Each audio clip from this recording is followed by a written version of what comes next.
John 12:15. Nolite timere, filia Sion, ecce, rex tuus veniet sedens super pullum asinae. Do not be afraid, daughter of Zion. Behold, your king is coming, sitting upon a colt of a donkey. So in the last verse, we had Jesus finding this colt, and then riding on it into the city, sicut scriptum est, as it was written, which leads us into this quotation. Now, I believe yesterday I misspoke and said Zephaniah. It's actually mostly Zechariah 9:9. Now, the reason I say mostly is that it is not a direct quotation from Zechariah.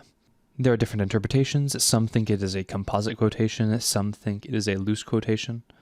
This section here bracketed in yellow, many suspect to be the composite portion drawn from either Isaiah 40 verse 9 or possibly from Zephaniah 3:16. And as if we weren't in the deep end enough, both Matthew's recounting of this incident and John's recounting of this incident differ from the normative reading of the Septuagint in non-negligible ways.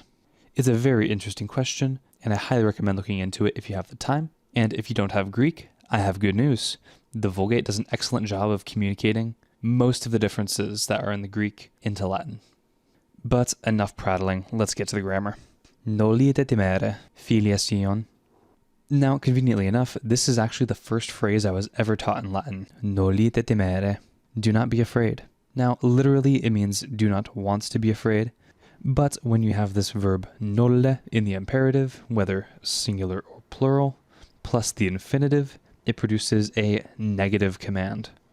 Do not fill in the blank, whatever the infinitive is.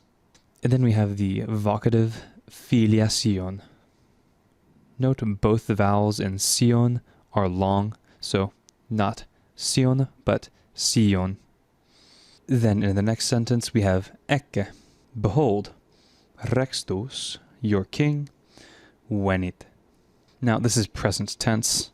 Something that may interest you when you look at Zechariah 9:9 in the Vulgate is it will have veniet, future tense. This is because of a grammatical quirk in Hebrew where it does not have tense how we have it in most Western languages.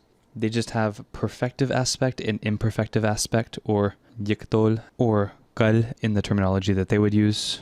At any rate, in Hebrew, the distinction between present tense, future tense, and past continuous is not grammatically distinguishable the way it is in Latin and Greek and English. So the fact that it has veniet in Zechariah and venit here is no problem. Then we have sedens, sitting, super, preposition, pullum, accusative singular, and then asinae, modifying, pullum, sitting upon the colt of a donkey.